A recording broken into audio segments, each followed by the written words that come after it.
መደመር ፍጥነት አለባውያንን ካየን በኋላ የመደመር ዝላይ ሊፕፍሮግ የምንለው ጽንሰ ሐሳብ በመጽሐፉ ላይ በዝርዝር የተቀመጠ ቢሆንም ዋና ዋና ሁለት ዓላማዎች አሉት። አንደኛው ከቀዳሚው ጋር ያለን ልዩነት ማጥበብ ነው። ሁለተኛ እመርታዊ እድገት ማምጣት ነው። ሌሎች የረገጡትን ሁሉ መርገጥ ተገቢ አይደለም። ውጤት አይተን ከዚያ መማር እንችላለን። ጊዜ ወሳጅነትን ማሸነፊያ፣ የአርፋጅነት ፈተናን ማሸነፊያ መሆን አለበት። ከሌሎች ስኬትና ውድቀት መማር፣ ከሀገርም ከሀገር ውጭ መማር ያስፈልጋል። ግን እያንዳንዱን ዱካ መከተል ውጤታማ አያደርግም ብሎ ይነሳል። ይህ መደመራዊ የዝላይ የሽግግር ሂደት አንደኛ ወደ ውጤት መቀየር፣ ወደ ሌላ መሻገር፣ ወደፊት መስፈንጠር በውስጡ ይዛል። ነባር አቅሞችን ወደ ውጤት መቀየር አሉ አቅሞች እዚህም እዚያም። አዳዲስ ዘርፎች መፍጠር፣ ወደዚያ መሻገር። በዘርፎች ውስጥም የሚፈጠር ሽግሽግን መከወን።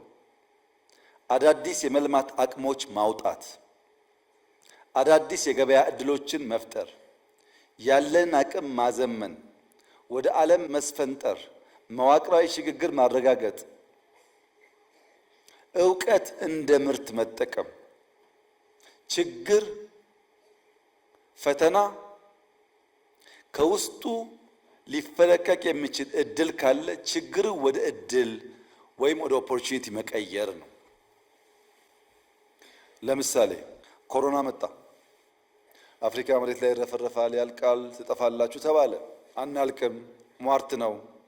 ይልቁንስ መሬት ጦም ማደር የለበትም፣ እየተጠነቀቅን እንሰራለን አል በኮሮና የስንዴ ሪቮሉሽን ፈጠር። በኮሮና በዓለም ላይ የኢትዮጵያ አየር መንገድ ነው ትርፋማ ሆኖ ራሱን አጀስት አድርጎ ያለፈው። ችግሮች አሉ፣ ግን ከዚያ ውስጥ ኦፖርቹኒቲን ፈልቆ ማውጣት፣ ከዚያ ውስጥ መልካም እድል ፈልቆ አውጥቶ መጠቀም መቻል ይኖርብናል ነው። ችግር ጠልፎ የሚጥለን ሳይሆን ገፍቶ የሚያስፈነጥረን መሆን አለበት። በችግር ትብታብ ታስረን እንዳንቀር ተስፈንጥረን ወደምንፈልገው ነገር እንድንደርስ በአንዳንድ ጉዳይ ዝላይ ያስፈልጋል። የዝላይ ትኩረት ግን ሰው ተኮር ትውልድ መር መሆን አለበት። ሰው ላይ ያነጣጠረ መሆን አለበት። ብዝሃ ዘርፍ ሀገር አቀፍ መሆን አለበት። በምክክር ተግባቦት ፖለቲካዊ እልባት በሚያመጣ መንገድ መሆን አለበት። ዕውቀት ሸማች ብልጽግናን አምራች መሆን አለበት።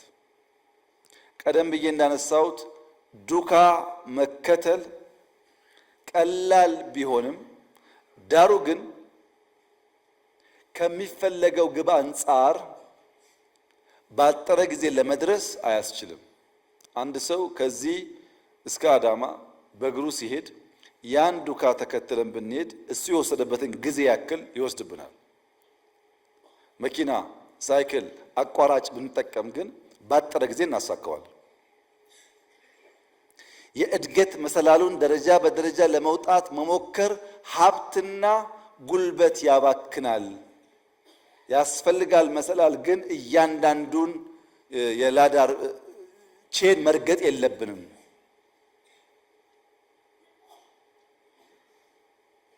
መደመራዊ ዝላይ የሚያስፈልገው ጋፕ ለመሙላት ነው። ብሪጅንግ ዘ ጋፕ ነው። እመርታ ከቢግ ጃምፕ ውጪ ከሊፕፍሮግ ውጪ ሊመጣ አይችልም የሚል እሳቤ በውስጡ አለው። ምን አየን? መነሻ አየን፣ ዘር ሐሳብ። መሻገሪያ አየን፣ ድልድይ።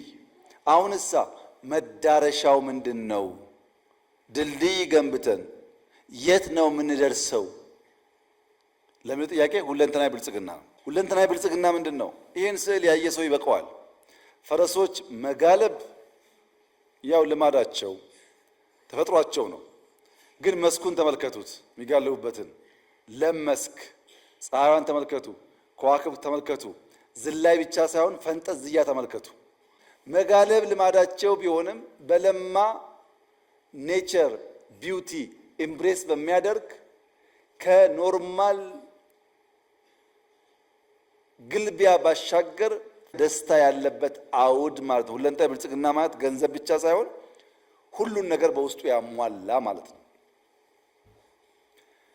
የበለጸገ ግን ያልሰለጠነ፣ የሰለጠነ ግን ያልበለጸገ ሰው እንዳይኖር ማለት ነው።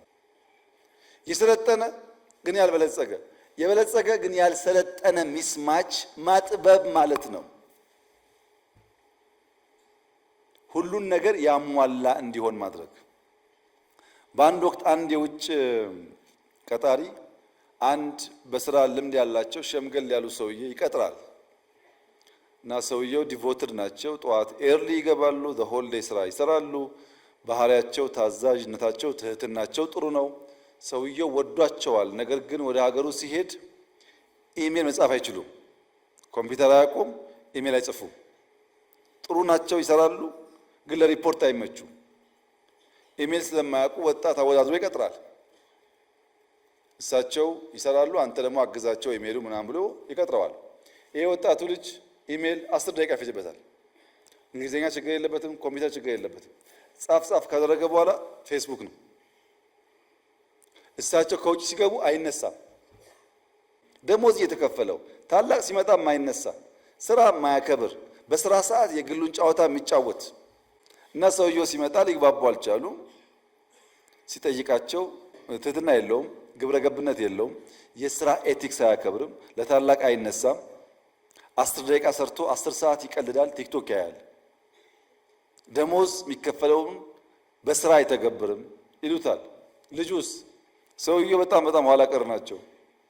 ቲክቶክ የሚያስቅ በጣም ፕራንክ ልኬላቸው አይስቁም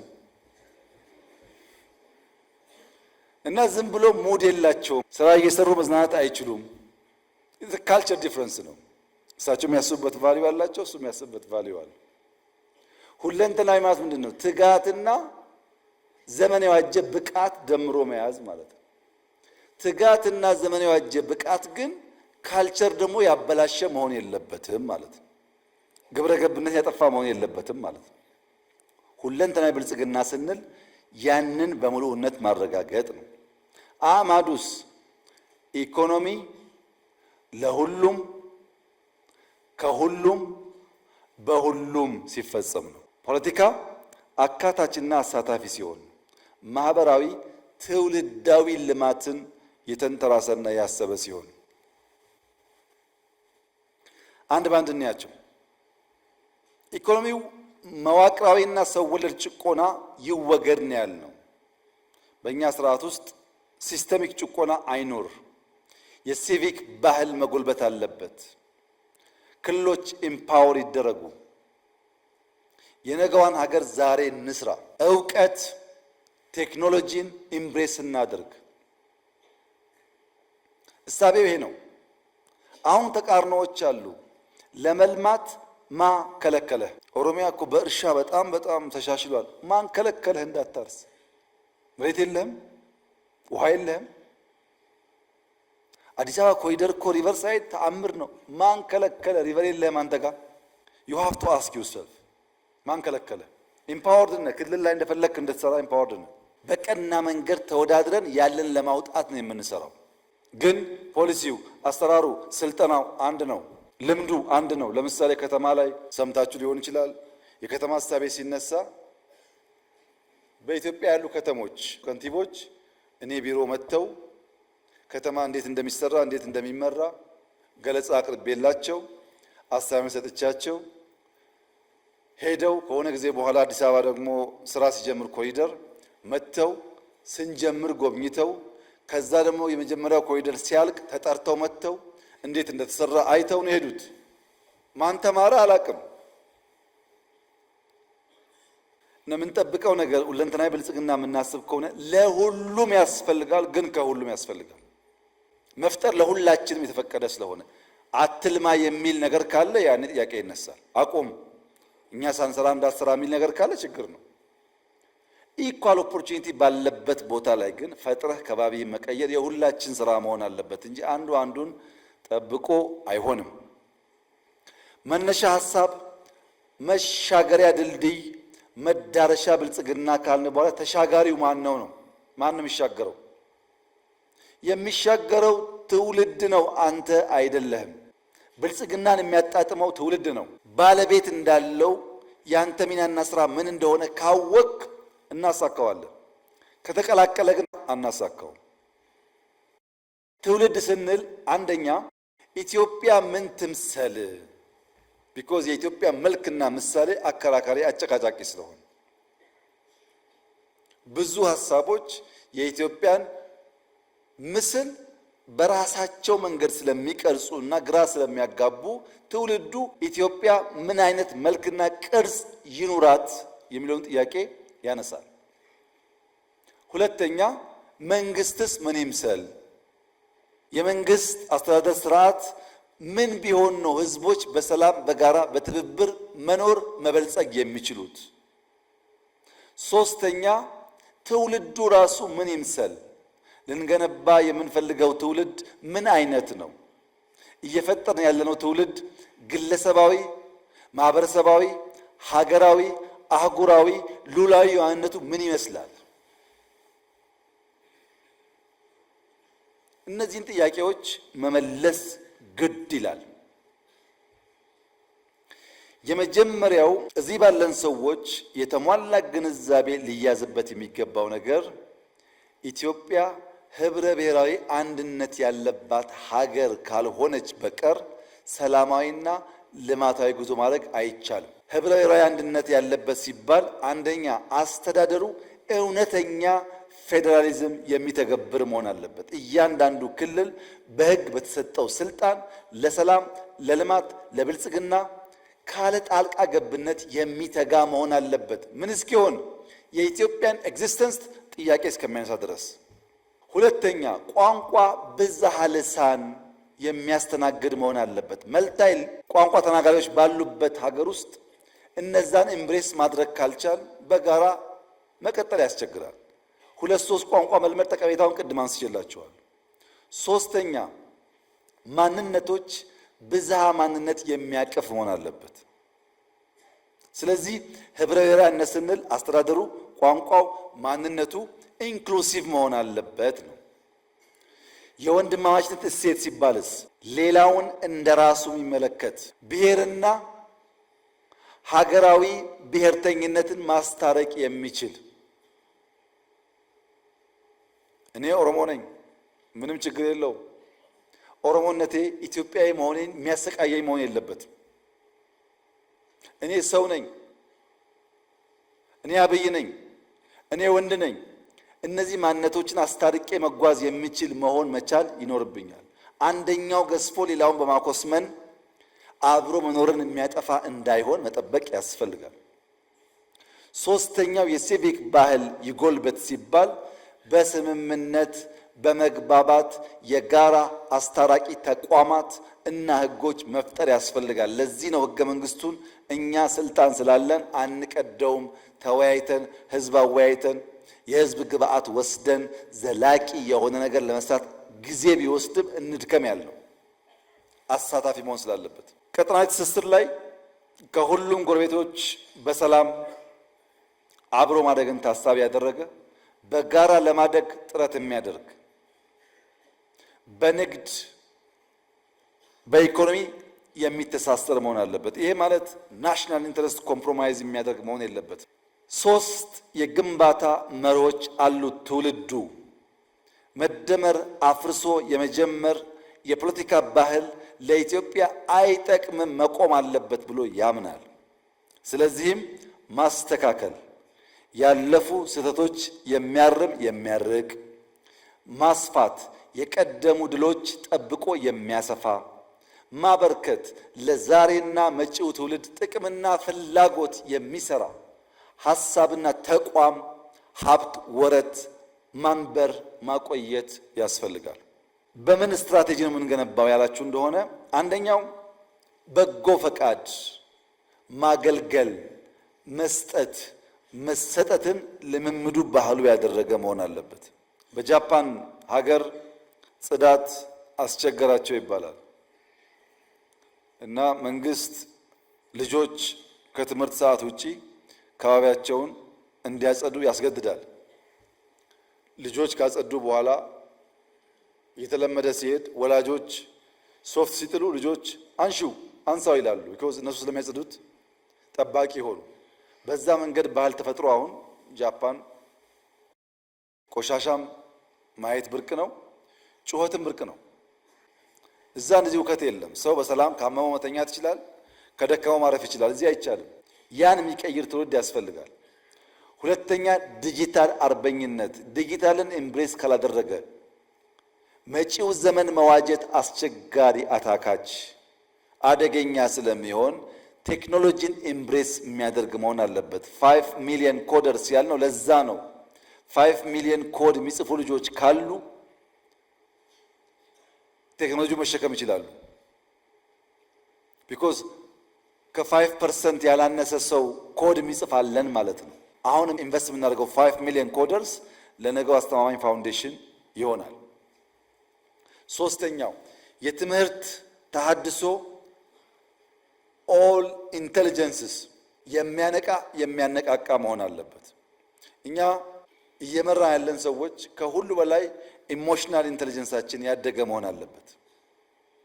ሌላውን የማናቃቸውን ጉዳዮች ኤክስፐርቶች መጠቀም እንችላለን። ኢሞሽናል ኢንቴሊጀንሱ ዊክ የሆነ ሰው ግን ችግር ነው፣ በጣም ችግር ነው። ለምሳሌ አንዳንድ ሰዎች ከሳይዛቸው በላይ ከስራቸው በላይ ያስጮሃሉ። በቴክስት ስራቸው አይጮሁም፣ እነሱ ያስጮሁታል። የላቁ የተሻሉ ለመሆን ያስተቃዩናል በቴክስት ግን ምን እያደረጉ ነው ስንል ቢሮአቸው አይጮሁም፣ አይናገርም ስራቸው። ይሄ የኢሞሽናል ኢንቴሊጀንስ ችግር ነው። ሰው ሊያቅ ይችላል ያለሁበትን ነገሩ አለመገንዘብ ማለት ነው። ከሚሰራቸው ሰዎች ጋር ሰላም የላቸውም፣ ሌላ ስራ ግን ይመኛሉ። ባሉበት ሰላም የለም፣ ኢንዱስትሪ ሰላም የለውም፣ ግን መንግስት አዳዲስ ስራዎች እንዲያመጣ ይጠብቃሉ። ሊኒየር የሆነ ኤክሰለንስ፣ ሊኒየር የሆነ እድገት በሌላው ነገር ዝቅ ያደርጋል ማለት ነው። በሆነ ጉዳይ በጣም ጎበዝ ሆነን በሆነ ጉዳይ ዜሮ ከሆነ ይጓተታሉ። ኢሞሽናል ኢንቴሊጀንስ ላይ ሆሊስቲክ የሆነ ኢንቴሊጀንስ ላይ ካላደገ በቀር በማትማቲክስ፣ በፊዚክስ፣ በኢንጂነሪንግ ብቻ መጎበዝ ሰውየው ሙሉ ያደርገው። ያ ደግሞ ማህበረሰብ አይገነባም፣ ተቋም አይገነባም ማለት ነው። የኛ ትምህርት ስርዓት ሁሉን ኢንቴሊጀንስ የሚያነቃ የሚያነቃቃ መሆን አለበት። የባህል ኢንዱስትሪ፣ የባህል አብዮት፣ የሥራ ልምምድ፣ ትርፍ ሰዓት መስራት፣ በመንቀሳቀስ ውስጥ ያለ ልምምድ መፍጠር ያስፈልጋል ማለት ነው። ይሄ ማን ነው? ትውልዱ ላይ ይሄንን ስንሰራ ነው የሚሻገር የሚያነብር የሚያቆይ የሚያጸና ትውልድ የሚፈጠረው። መነሻል፣ መሻገሪያል፣ መድረሻል፣ ተሻጋሪያል። ማን ነው አሻጋሪው? አሻጋሪው የኃላፊነት መቀላቀል ካለበት የመሸከም ተግባር ተሰጥቶት እንድንሸከመው ከፈለገ ይዛባል ማለት ነው። የአንተ ስራ መሸከም ነው። ሰርቶ በላህ እዚህ ያለው ተሸክመህ ድልድይ ሰርተህ ትውልድ ሰርተህ ማሻገር ነው ያንተ ፋንታ። ኢንጆይ የሚያደርገው ያ የተሻገረው ትውልድ ነው። እኔው ሰርቼ እኔው ገንብቼ እኔው ኢንጆይ አድርጌ እኔው አርፌ ካልክ ይቀላቀልና አይመጣም፣ ውጤቱ አይሳካም። አሻጋሪ ያልነው መንግስት ካለንበት አረንቋ ወደምንፈልግበት ብልጽግና የማሸጋገሪያ መንገዱን የዘመነ ማህበረሰብ የበለጸገ ማህበረሰብ ለመፍጠር ሁለት ሶስት ነገሮች ማየት ተገቢ ይሆናል። የሽግግር ተዋንያን ሚና በመደመር በግልጽ እንደተቀመጠው መንግስት፣ ገበያ፣ ማህበረሰብ ሁል ጊዜ ርዕዮተ ዓለሞች በእነዚህ ጉዳይ ይሽከረከራሉ። ሼራቸውን ወደ መንግስት፣ ሼራቸውን ወደ ገበያ፣ ሼራቸውን ወደ ማህበረሰብ በማጉላትና ሌላውን በማኮሰስ የተሞከሩ ሙከራዎች በዓለም ላይ ያስገኙት ውጤትና ስብራት ታይቷል። ከዚህ ተምሮ ነው የሚወጣው የኛ የስርዓት አማራጭ። የገበያ ጉድለት፣ የመንግስት ጉድለት፣ የስርዓት ጉድለት አለ። አንደኛ በሊበራል ስርዓት ውስጥ ካፒታሊዝም የሚባለው መነሻ የሚያደርገው የመንግስት ጉድለት አለ። ፕራይቬት ኢንቲቲስ ወይም ፕራይቬት ኢንዲቪጁዋልስ ቢዝነስን ኦውን እና ኮንትሮል ማድረግ አለባቸው። ሚንስ ኦፍ ፕሮዳክሽን፣ ዲስትሪቢዩሽን ኤንድ ኤክስቼንጅ ኦፍ ጉድስ ኤንድ ሰርቪስስ በፕራይቬት ኢንቲቲ ቁጥጥር ስር መዋል አለበት። ይህ በሚሆንበት ሰዓት የዋጋ ንረት እንዳይፈጠር በዲማንድና ሰፕላይ ይወሰናል። ዋጋ ሲመረት ባለ ፍላጎት ልክ ይወሰናል። ትርፍ ደግሞ ካለ ፕሮፊት ካለ ፕራይቬት ሴክተሩ ኢንቨስት ያደርገዋል፣ ተመልሶ ይፈሳል ወደ ማህበረሰብ እና ፕሮዳክሽን፣ ዲስትሪቢዩሽን፣ ኤክስቼንጅ ኦፍ ጉድስ ኤንድ ሰርቪስስ ፕራይቬት ኢንቲቲ ኮንትሮል ማድረግ አለበት። የግሉ ድርሻ መሆን አለበት። በውድድርና ትርፋማነት መርህ ብቻ ነው እድገት የሚረጋገጠው፣ አሊያ ፈጠራና ፍጥነት አይመጣም ይላል። የመንግስት ሚናስ ስትሉት የግሉን ንብረት ባለቤትነት፣ ፓተንት፣ ጥበቃ፣ ምቹ ሁኔታ መፍጠር፣ ሴኩሪቲ ማረጋገጥ በቂው ነው ይላል። እንደኛ ያሉ ሀገራት ቢግ ጥያቄ ያነሳሉ። ኢንፍራስትራክቸር ማን ይገንባ ብለው። ለምሳሌ ከጓንዙ እስከ ጅቡቲ ያለ አንድ ካርጎ ከቻይና እስከ ጅቡቲ ፖርት የሚደርስበት ዋጋና ከጅቡቲ ፖርት አሶሳ፣ ከጅቡቲ ጋምቤላ የሚደርስበት ዋጋ እኩል አይደለም። ከጅቡቲ ጋምቤላ በጣም ውድ ነው። ስንት ዓለም አቋርጦ የመጣው ካርጎ እኛ ጋር ከደረሰ በኋላ ከአንድ ጫፍ አንድ ጫፍ ለመሄድ ዋጋው በጣም ውድ ነው። ለምን? ኢንፍራስትራክቸር ውስንነት አለ። ባቡር የለም፣ ሃይዌይ የለም። ይህንን ጋፕ ማን ይገንባው? ማን ኢንቨስት ያድርግ? ፕራይቬት ሴክተሩ እንደሆን መንገድ ላይ ኢንቨስት አያደርግም እንደምታውቁት። ለዚያም አልደረሰም። በዚህ ሂደት ውስጥ መቼ ነው እኛ ሰው ምን ሆነው? ኢንፍራስትራክቸር ገንቢ ኃይል ካልተፈጠረ ችግር አለበት። በተለይ በማደግ ላይ ያሉ ሀገራት እንዲህ ያለውን ኢኮኖሚክ ስርዓት ኢምብሬስ ቢያደርጉ ለውጥ ሊያመጡ አይችሉም። የጠቀማቸው አሉ ከነንከኑ። ያም ቢሆን ጥቂቶቹን በጣም ሀብታም አድርጎ ብዙዎቹን አዳክሟል። ወደኛ ሲመጣ ግን ክፍተቱ ይበዛል ይሉና ሁለተኛው ደግሞ የለም መንግስት መር መሆን አለበት። የገበያ ጉድለት አለ። የግሉ ዘርፍ ትርፍ ብቻ ያግበሰብሳል። ስግብግብ ነው። ስግብግብ ስለሆነ ትርፍ ብቻ ስለሚያስብ ፍትሐዊነት አይረጋገጥም ይላሉ። ስለዚህ መንግስት የልማት አቅሞችን መቆጣጠር አለበት። መዋቅራዊ ሽግግርን በቀጥታ መንግስት መምራት ይገባዋል። ያኔ ነው ፍትሐዊ ተጠቃሚነት ሊረጋገጥ የሚችለው ይላሉ። እሺ ይሁን፣ መንግስት ይቆጣጠር፣ ልማት ያምጣ፣ ፍትህ ያረጋግጥ። ግን ብልጽግና ቅድም እንዳልነው ፈጠራና ፍጥነት ይፈልጋል። መንግስት ደግሞ አይፈጥርም ወይም ውስን ነው ፈጠራው። ፈጠራና ፍጥነት ከሌለ ደግሞ ያ የምናስበው ፍትህ፣ ያ የምናስበው መዋቅራዊ ሽግግር ሊረጋገጥ አይችልም፣ መቀየር አለበት ብሎ የመደመር መንግስት ጉዳዩ የገበያና የፕራይቬት ሴክተርና የመንግስት ሳይሆን የስርዓት ስብራት ነው ይላል። ሲስተሚክ ፌሊየር ነው ይላል።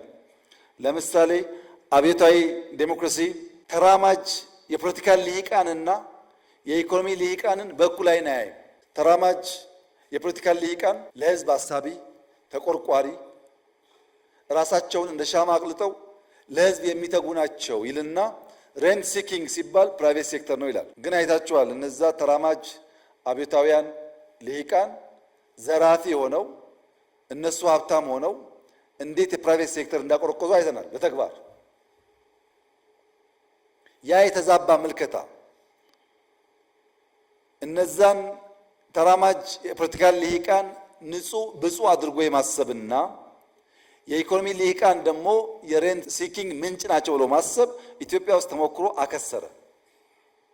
ስለዚህ ምን አለኛ መንግስት የነጠረ የታወቀ ሚና የሚጫወትበት መንግስት ከፕራይቬት መንግስት ከህዝብ መንግስት ከአጋር ድርጅቶች ተቀናጅቶ የሚሰራበት የመደመራዊ ፈጠራና ፍጥነት ያስፈልጋል። ያ ነው ሁለንተናዊ ብልጽግና የሚያመጣው። ለምሳሌ ፓብሊክ ፕራይቬት ፓርትነርሺፕ ኢትዮጵያ ውስጥ የገበታ ፕሮጀክቶች ጎርጎራ፣ ወንጪ ምናምን ላቸውን ሰርቷል። ምንም አጋንኛ አይደለም።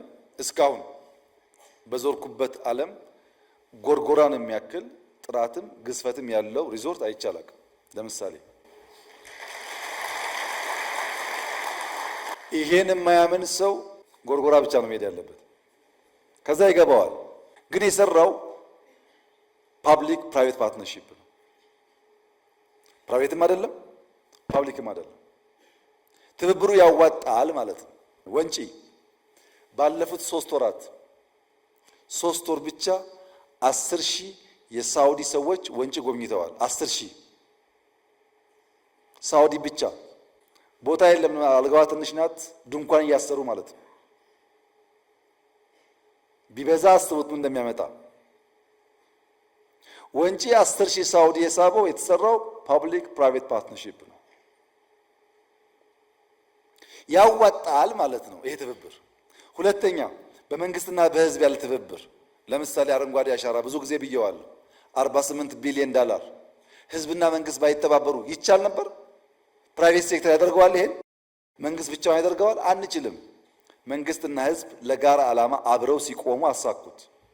ኮሪደር ዴቨሎፕመንት አዲስ አበባ ኮሪደር ዴቨሎፕመንት ከጀመሩ በኋላ በጆይንት ቬንቸር በአዲስ አበባና በፕራይቬት ሴክተር ልማት ጀምረዋል። ምን ያደረገ? መሬቱን ያለውን ሀብት ይዞ ባለ ሀብት አምጥቶ 70-30 40-60 እያለ ዛሬ ግን አዲስ አበባ ውስጥ የሚሰሩ ሞሎች፣ ሆቴሎች፣ ሬስቶራንቶች ማንኛውም ነገር ቢያንስ 30% ሼር አዲስ አበባ አለ። በአንድ በኩል ስራ እየፈጠረ ነው። በሌላ በኩል ከነዚህ የሚገኘውን ገቢ አስቡት። ከነዚህ በሚገኝ ገቢ ነገ መልሶ በርካታ ልማት ሊያመጣ ይችላል። በምን ሰራሄ? በመንግስትና በግል በመንግስትና በህዝብ ትብብር ነው። አሁን ሁለንተናዊ ብልጽግና ለማምጣት ገቨርንመንት ኢንተርቪን ማድረግ አለበት ያልነው ኢንፍራስትራክቸር ላይ ብቻ አይደለም፣ መንገድ ላይ ብቻ አይደለም። ለምሳሌ ኢንሳና ኤአይ ሰመር ኮርስ ብለው ወደ 1000 የሚጠጋ ተማሪ ሁለቱ ክረምት ወስደው አስተምረው ሰርቲፋይድ አድርገው ያወጣሉ በነፃ። አሁን ደግሞ ሁለቱም ስታርታፕ ቢልዲንግ አላቸው። ኤአይ ውስጥ የመንግስት ቢሮ አለ፣ ከጎኑ ደግሞ የስታርታፕ ቢሮ አለ። G+4 G+5 የሚሆን ትንሽዬ ህንፃ ገንብተው ኮምፒውተር፣ ወንበር፣ ኤቭሪቲንግ ዋይፋይ አዘጋጅተው ተማሪ አወዳድረው ከነ ሐሳቡ መጥቶ 3 ወር 4 ወር ተቀምጦ እነሱ ጋር 1 ብር ሳይከፍል ለቢሮ ለኢንተርኔት ሳይከፍል ፕሮጀክቱን እየሰራ ከፕራይቬት ሴክተር ጋር አያይዘውት ማሽሩም እያደረጉ እያባዙ ያወጡታል። መንግስት በራሱ ገንዘብ በራሱ ስፔስ በራሱ ጊዜ አዳጊ ትውልድን መልምሎ አስተምሮ አብቅቶ ከኢንዱስትሪ ጋር አስተሳስሮ ማውጣት መቻል ልክ መንገድ እንደመስራት ያለ ኢንተርቬንሽን ነው።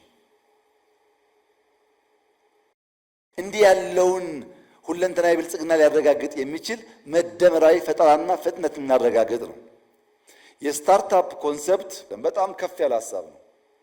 ቢሮ ሰርተህ ኮምፒውተር አዘጋጅተህ ጎበዝ ወጣት ታዳጊ አምጥተህ አሰልጥነህ ፕሮጀክት አሰርተህ ጋይድ አድርገህ ፕሮጀክቱን ደግሞ ማርኬት እንዲወስድ አገናኝተህ ከባለ ሀብት ጋር ስራ እንዲፈጥር አድርገህ መውለድ ብዙ በአፍሪካ ምድር የተለመደ ልምምድ አይደለም።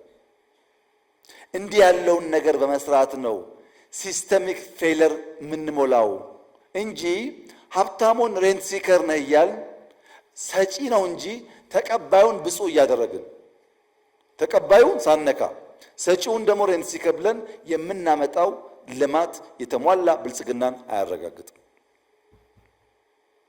በነገራችን ላይ እነዛ ተራማጅ ፖለቲካል ልሂቃን የተባሉ ሰዎች በጣም በጣም ሀብታሙ ኢንዲቪጁዋልስ ሀብታሞች ቢታዩ እነሱ ናቸው። በዱባይ በአዲስ አበባ በምናምን በጣም ሀብታሞች እነሱ ናቸው። የተዛባ ምልከታ ነበር። ውጤቱም የፈረሰ ነው፣ የከሰረ ነው። ከዚያ ወጥተን በእኛም በእነሱም ያለውን ሲስተሚክ ፌሊየር ለይተን በሲስተም በቴክኖሎጂ አግዘን ጋፕ እዚህም እዛም እንዳለ አምነን ብንሰራ ግን ልክ አዲስ አበባ እንዳደረገው within a few years 1.5 ትሪሊየን ጆይንት ቬንቸር ኢንቨስትመንት መሳብ እንችላለን ማለት ነው። እንዲህ ባለው መንገድ ነው የሽግግር ስርዓቱ የሚረጋገጠው። የመደመር ባህሪያትስ አንዱ የመደመር መንግስት ባህሪ ምናባዊ ጥልቀትና ከፍታ ነው። ስራን ጀምር ሲባል ይሄ ጉዳይማ አይሳካም፣ ሲሳካና ስናይ ደግሞ ማናግዞ ነው የሚለው ጥያቄ በብዙዎቻችን ጭንቅላት የሚመላለስበት ዋናው ምክንያት ሪሶርስን እንጂ ሶርስን ስለማናቅ ነው። የሶርስና የሪሶርስ ዝምድናን በትክክል ያልተረዳ ሰው የሚያገኘውን አንጡረ ሀብት፣ አንጡረ እውቀት፣ አንጡረ ጉልበት ደምሮ ፍሬ ሊያፈራ አይችልም። ሶርስ ማወቅ ያስፈልጋል። ሶርሱ ኔቸር ነው። ሪሶርስ ከዛ የሚቀዳ ነው።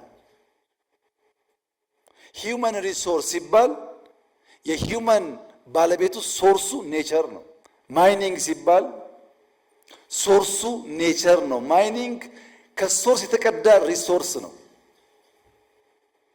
ብዙዎቻችን ሶርስን ሳናይ ሪሶርስ ከሪሶርስም የካፒታል ሪሶርስ ብቻ ስለምናይ ሌሎችን አናንቀንና ሳንሰን አሰናስለን የምናመጣውን ልማት ማሰብ አንችልም። ምናባዊ ጥልቀትና ከፍታ ያለበት ምክንያት መደመር አይዲያ ማለት ምን ማለት ነው? ስርወ ቃሉ የቃሉ መሰረት አይዲያ ማለት ቱሲ ማለት ነው። አይዲያ ማለት ማየት ማለት ነው። በኋላ አድጎ አድጎ የተሰናሰለ ሐሳብ የሚለው ጥቂቷን ዘር ከማየት ተነስቶ የሚሰናሰል ሐሳብ ሆኖ ንድፍ ሆኖ የሚተላለፈው። ኢማጂኔሽን ማለት ምን ማለት ነው? ኢሜጅ ማለት እኮ ነው። ኢማጂን ማድረግ ኢሜጅ ከማድረግ ይመጣል። ከዚህ ቀደም በተደጋጋሚ እንዳሳሁላችሁ የሌፍት ማይንዳችንና የራይት ማይንዳችን ስራ ለየቅል ነው። የሌፍቱ ኑሜሪክ አናሊሲስ ሊንግስቲክ ነው። ማድመጥ፣ መረዳት፣ መናገር የሌፍት ብሬናችን አካል ነው። በኢሜጅ ማየት ግን የቀኙ ነው። ኢማጂኔሽን በቀኝ ጭንቅላት የሚሰራ ነው። ቀኙን አደንዝዞ ግራውን ብቻ መጠቀም ወይም ግራውን አደንዝዞ በቀኙ ብቻ ማየት ሙሉ ብልጽግና አያመጣም። መሰናሰል አለበት። ምናባዊ እይታ በጊዜና በቦታ ያልተገደበ ተሻጋሪ ምልከታ ሊኖረን ይገባል። ጊዜ ሳይገድበን፣ ቦታ ሳይገድበን አልቀን አርቀን አጥልቀን ማየት መቻል አለብን። ሶስት አጥሮች ተሻግረን ማየት ስንችል ነው ኢማጂኔሽን ውጤታማ የሚሆነው። አንደኛ የእውቀት አጥር፣ በእውቀት ውስንነት ሳንገደብ፣ የቦታ አጥር፣ የጊዜ አጥር ተሻግረን ማየት ስንችል ነገን አስበን ዛሬ ለመገንባት ያግዘናል።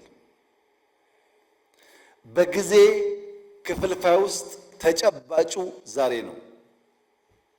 የሚጨበጠው ዛሬ ነው። ስለ ትናንትና ማወቅ ይቻላል፣ ማጥናት ይቻላል፣ መለወጥ ግን አይቻልም። ትናንትናንም በሙሉ ማወቅ አይቻልም። በሙሉ ማወቅ አይቻልም። የተጻፈው ብቻ ነው ያለው፣ ብዙ የቀሩ ጉዳዮች ስላሉ እሱንም መቀበል እንጂ መለወጥ አይቻልም። ነገ ደግሞ እምንተልመው እምንሰራው እምናስበው ነው እንጂ በተሟላ መንገድ ዲፋይን የምናደርገው አይደለም።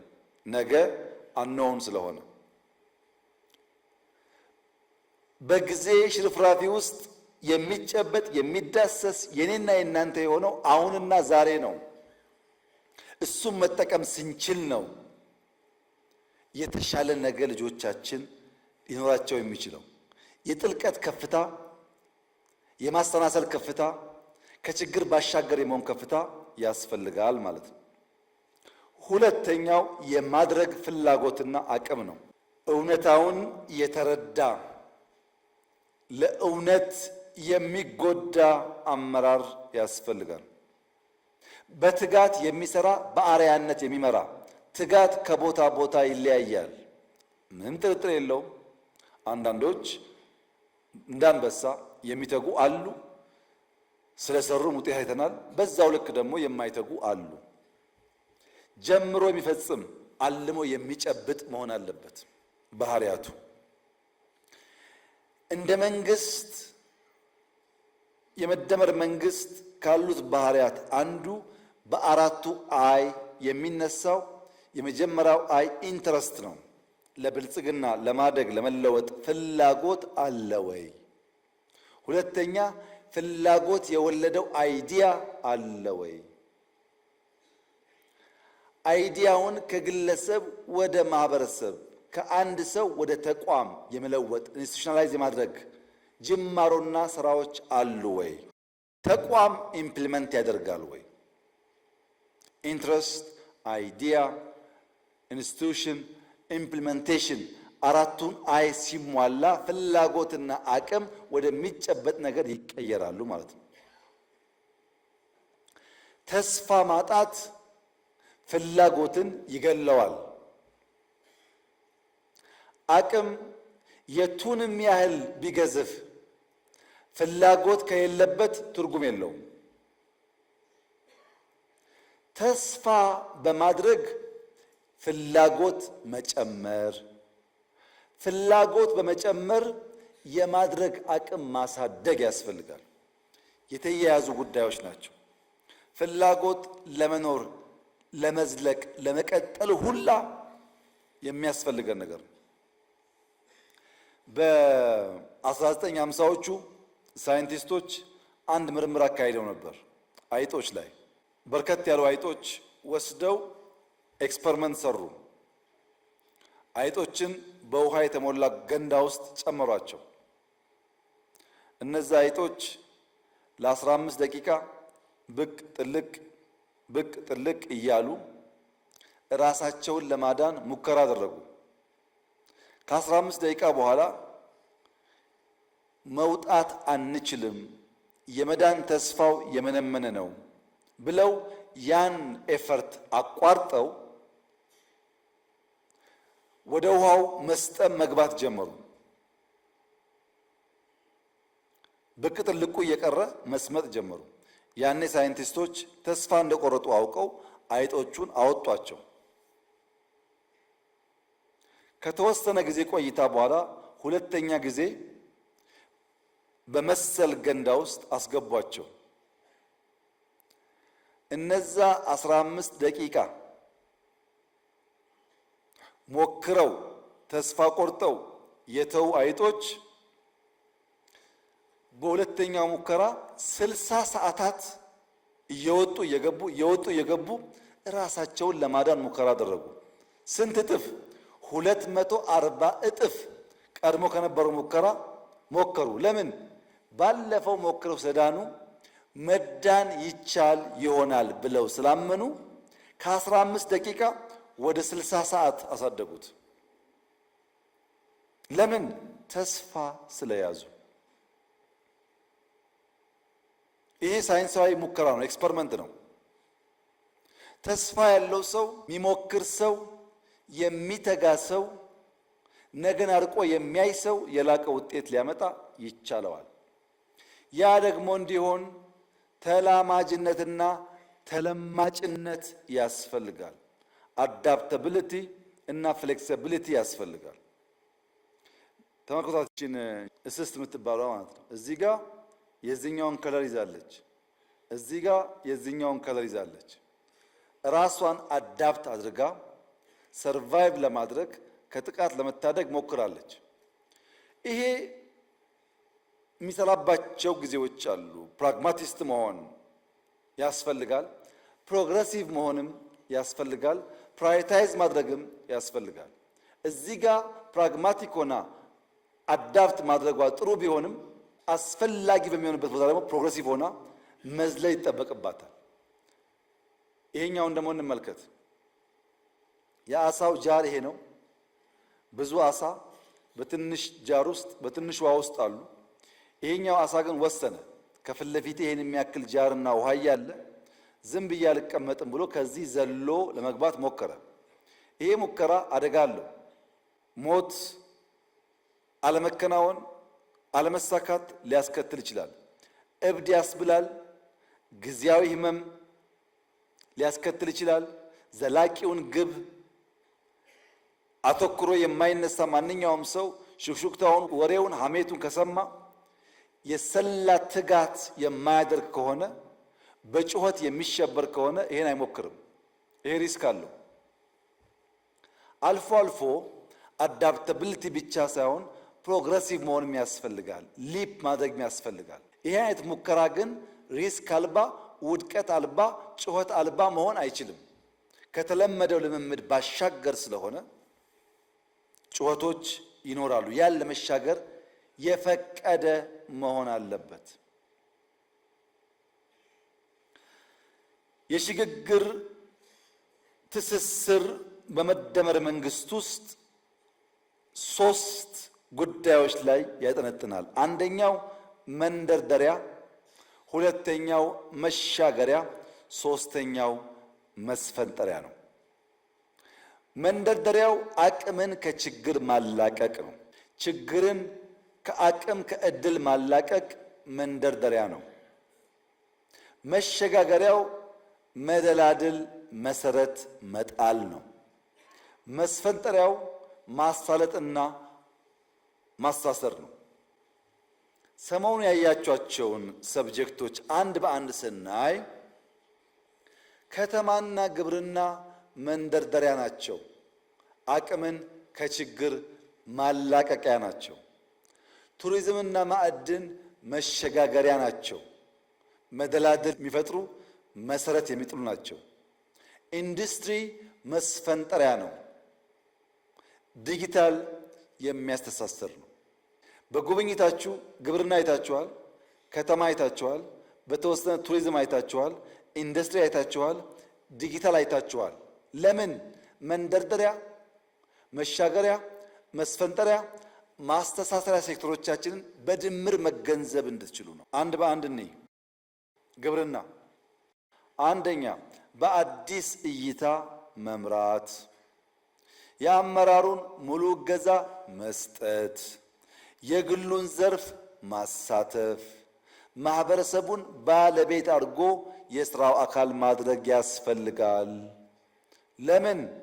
ግብርና አዳጊ ሟች ነው። ምርታማነት እየጨመረ ነገር ግን በእኛ ኢኮኖሚክ እድገት ውስጥ ያለው ድርሻ እየቀነሰ ነው የሚሄደው። እኛ ግብርናን እንደ አንድ መነሻ ሴክተር የወሰድነው አቅሙን ገና አሟጠን አልተጠቀምንበትም። ስለዚህ ከተረጂነት ወደ አምራችነት መቀየር አለብን። ያን ለማድረግ መሬቱ፣ ውሃው፣ ጉልበቱ አለ፣ ምርምሩ አለ፣ ሙከራዎች አሉ። በርትተን ብንሰራ ተረጂነት ታሪክ፣ አምራችነት የኛ የነገ መገለጫ መሆን ይችላል። ለዚህ ደግሞ የገጠር ሽግግር እናረጋግጥ። የገጠር ሽግግር ማለት በነፍስ ወከፍ አምርቶ ከመብላት ምንበላውን ለነገ የምናቆየውን ተሻግረን ለገበያ የምናወጣው ምርት ይኑረን። ከነፍስ ወከፍ ወደ ገበያ ይሸጋገር። በእያንዳንዱ አርሶ አደር ማሳ ያለው ከመብላት ያለፈ ይሁን። ለክፉ ቀን ከማቆየት ያለፈ ይሁን። ለገበያ የምናውለውን ያክል እናምርት። ያ እንድናደርግ ምርጥ ዘር እንጠቀም፣ ማዳበሪያ እንጠቀም፣ ኤክስቴንሽን ሙያተኛ እንጠቀም፣ ኩታ ገጠም እናድርግ፣ ማሽን እንጠቀም። ፖሲቢሊቲው አለ። ግብርናን ከአንድ ሲንጉለር ከሆነ እሳቤና አሰራር ወደ ብዝሃ ገጠር እንቀይረው። ግብርና ማለት እንስሳትም፣ አሳም፣ የባዮጋዝ ኢነርጂም መልታይ ዳይሜንሽናል አክቲቪቲስ ያሉበት መሆን ይችላል። ግብርና ሲባል በሬና ገበሬ ብቻ አይደለም። ከዛ ያለፈ ሚና እንዲጫወት ማድረግ ይቻላል። የአኗኗር ዘያችንስ ከመበተን ወደ መሰብሰብ፣ ከጭቃ ወደ ጡብ መሸጋገር አለበት። እንጨት ማገዶ ከመጠቀም ባዮጋዝ ወደ መጠቀም ማደግ አለበት። የአርሶ አደሩ አርሶ የማምረት ሂደት አይበገሬ መሆን አለበት። በክላይሜት ምክንያት የሚቆም መሆን የለበትም። እና ምን እናርግ? የጀመርነውን እናባዛ። አዳዲስ በየአካባቢያችን እንፍጠር፣ እንጀምር። በአርሶ አደሩ አርብቶ አደሩ ኑሮ ይገለጥ ለውጡ። አርሶ አደር ቡና ሽጦ ሀብታም ከሆነ አርብቶ አደር ወተት ሽጦ የተሻለ ኑሮ ካለው ላይፉን በመቀየር እናረጋግጠው። ግብርናችን የአርሶ አደሮቻችን ሕይወት የቀየረ ከመብላት ያለፈ ለክፉ ቀን ከማቆየት ያለፈ ገበያ የሚያረጋጋ ከገበያ አልፎ ደግሞ ወደ ውጭ ወጥቶ ተጨማሪ ሀብት የሚያመጣ እናድርገው ነው። ሁለተኛ ከተማ መስፈንጠሪያ ነው። ከተማ ላይ የጀመርነው ስራ ኢምፖርታንት ነው። በመደመር መንግስት የቅይጥ ባህል መፍጠሪያ ማዕከል የሆነውን ሳናለማ መደመርን ማሰብ አንችልም። ምክንያቱም ከተማ አዳጊ ነው። እንደ ግብርና አዳጊ ሟች አይደለም። አሁን እንኳን ኢትዮጵያ ውስጥ ከ4% በላይ እያደገ ነው። በቀጣይም እያደገ ነው የሚሄደው። ይሄን የሚያድግ ነገር ከአሁኑ አውቀን በእቅድ በፕላን በእውቀት እንምራው። መሰብሰብ ብቻ ሳይሆን ኦርደርሊ መኖር የምንችል ሲቪሊቲን የተላበስን መሆን አለብን። ኢንፍራስትራክቸር ብቻ ሳይሆን ሱፕራ ላይም የሰራን መሆን አለብን። የመደመር መንግስት ከተሜነትን የሰው ልጅ የብልጽግና መዳረሻ ነው ብሎ ያምናል። ከተሜነት በእቅድና በእውቀት ካልተመራ አይደረስበትም። ማህበራዊ እይታ ከተሞች የቅይጥ ባህል መፍጠሪያ ናቸው። ከተሜነት ደግሞ ስርዓት ያለው ህብራዊ አንድነት ነው። ኢኮኖሚያዊ እይታውስ ከተሞች ለንግድ፣ ለኢንቨስትመንት፣ ለኢንዱስትሪ፣ ለስራ ፈጠራ ማዕከል ናቸው። ፖለቲካዊ እይታውስ የዳበረ የፖለቲካ ስርዓት መፍለቅ የሚቻለው ከተሞች ውስጥ ነው። የሲቪክ ባህል መሰረት የውይይት የንግግር ባህል የሚገነባው ከተማ ውስጥ ነው። በእነዚህ ምክንያት ከተማና ከተሜነት በእውቀት መመራት አለበት እንጂ በከተማ መሃል ሽንት ቤት እንዲያልፍ ማድረግ፣ ከተማን ማቆሸሽ፣ ከዚያ በሽታ መውለድ ተገቢ አይደለም። ውሃችን ንጹህ ሆኖ ለጓሮ እርሻ መሆን ሲገባው አጠገቡ መቆም መኖር የማያስችል ሽታ እንዲፈጥር መፍቀድ ከተማና ከተሜነትን በወግና በቅጥ ካለ መምራት የሚፈጠር ችግር ነው። ለዚህም በአዲስ ራዕይና አስተሳሰብ እንምራ። ከግብአት እስከ ገበያ በፈጠራ ማገዝ አለብን። የግሉ ዘርፍ ተሳትፎን ማሳደግ አለብን። ማህበረሰብ ማስተባበር፣ ማሰራት፣ ማንቃት፣ ማስጠበቅ አለብን። ትውልዱን መታደግ አለብን። ከጫት ቤት መናጠቅ አለብን። ከሽሻ መናጠቅ አለብን። ፓርክ ስንሰራ፣ ስታዲየም ስንሰራ፣ ወክዌይ ስንሰራ ለዜጎቻችን ዛሬ ሳይሆን በስተርጅና የተሻለ ጤና እንዲኖራቸው ያስችላል። ከተሜነት ክሪቲካል ነገር ነው። በእውቀት እንምራው፣ በቅርበት እንምራው፣ እየኖርንበት እንምራው። ያን ስናደርግ ብልጽግናን እናረጋግጣለን። ሲንጋፖር እንደ ፒያሳ ነበረች። ወሰኑ፣ ጨከኑ፣ ቆፈሩ፣ ጎተቱ፣ ሰሩ፣ ተከሉ። አሁን በዓለም ቤስት የሚባል ሲቲ፣ ንጹህ ሲቲ ፈጠሩ። እኛ ምን እንችላለን? እንስራ ነው። ቱሪዝምን ከቅርስነት ወደ ቁርስነት እንቀይረው ነው። ቅርሱ አለ፣ ግን ቁርስ መሆን አልቻለም። ትላልቅ ቅርስ ይዘን ወደ ቁርስ መቀየር ባለመቻላችን የገንዘብ ምንጭ መሆን የሚችሉ ቅርሶች መጠገን እንኳን ወደማንችልበት ደረጃ ወርደዋል። የኛ ቅርሶች ወደ ቁርስ ይቀየሩ። ወደ ቁርስ ለመቀየር ደግሞ ዘመኑን እንገንዘበው። አሁን ያለው ዘመን፣ አሁን ያለው ትውልድ፣ አሁን ያለ ጎብኚ ቫልዩ ፎር መኒ እና ኤክስፒሪየንስ ደምሮ የሚያይ ነው። ቅርስ ብቻ ስላለህ መጥቶ አያይህም። ለሚያወጣው ወጪ የሚመጣጠን ሰርቪስ፣ የሚመጣጠን ኢንቫይሮንመንት፣ የሚመጣጠን ሰላም መኖሩን ማረጋገጥ ይፈልጋል። ቢኮዝ አሁን ያለው እንደ ድሮ በጀልባ አገር አቋርጦ የሚጓዝ ሰው አይደለም። አትራክሽንስ አሉን፣ ግን ዴስቲኔሽን የለንም። አትራክሽንና ዴስቲኔሽን አዋህደን እንስራ። ማረፊያው በሌለበት አትራክሽን ስላለ ብቻ በበቂ ደረጃ ሰው አይመጣም። እንዳልኳችሁ ባለፉት 3 ወራት 10,000 የሳውዲ ዜጎች ወንጪን የጎበኙት አትራክሽኑ ብቻውን ባለበት ሰዓት አልመጡም። ዴስቲኔሽን ስለሰራን ጭምር ነው። ሁለቱ ተደምሮ መሆን አለበት። ማርኬትም ታርጌት እናድርግ። ሁሉንም ማሰብ አንችልም። ለኛ ኮስት፣ ለኛ ባህሪ፣ ለኛ ዌዘር የሚመጥነውን ሰው ለይተን እናምጣ። ለወንጪ የሚመች ቱሪስት አለ፣ ለአርባ ምንጭ የሚመች ቱሪስት አለ፣ ለጅጅጋ የሚመች ቱሪስት አለ፣ ለሐረር የሚመች ቱሪስት አለ። ያን ለይተን ለዚያ ቱሪስት እንስራ። ኢትዮጵያ ውስጥ በጣም በርካታ ፖቴንሻሎች አሉ። ከፖቴንሻሉ አንዱ ጋስትሮኖሚ ነው። ጋስትሮኖሚ በብዙ ሀገራት የቱሪስት አትራክሽን እየሆነ ነው ያለው። ጋስትሮኖሚ ማለት ሎካል ምግቦች ለዚያ ቱሪስት እንዲመች አድርጎ ማዘጋጀት፣ ከዚያም ባሻገር ደግሞ እሱም እንዲሳተፍ ማድረግ። ለምሳሌ እንጀራ ቅመስ ሳይሆን እንጀራ እንዲጋግር ማድረግ፣ ቀይ ወጥ ብላ ሳይሆን በሼፍ የታገዘ ትንሽ ፓርቲስፔት እንዲያደርግ ማድረግ፣ ቤስት ኤክስፒሪየንስ መፍጠር።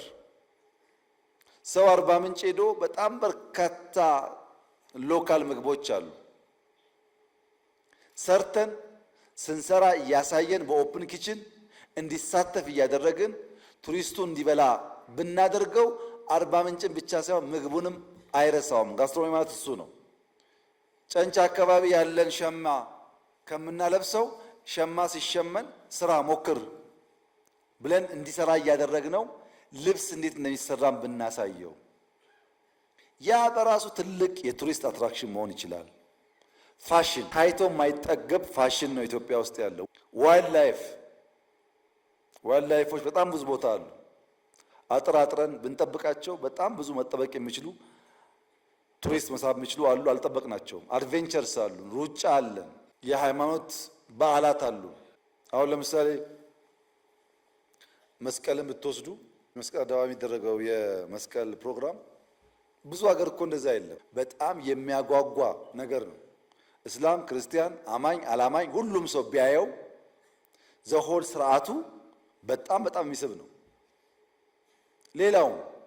ሌላውም የኛ በዓሎች በዛ መንገድ ለቱሪስት መስህብ እንዲሆኑ ማድረግ ይቻላል።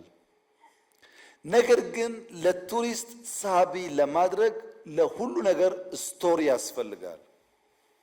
የኛ ነገር ደረቅ ነው። መሳጭ ሳቢ ታሪክ የለውም።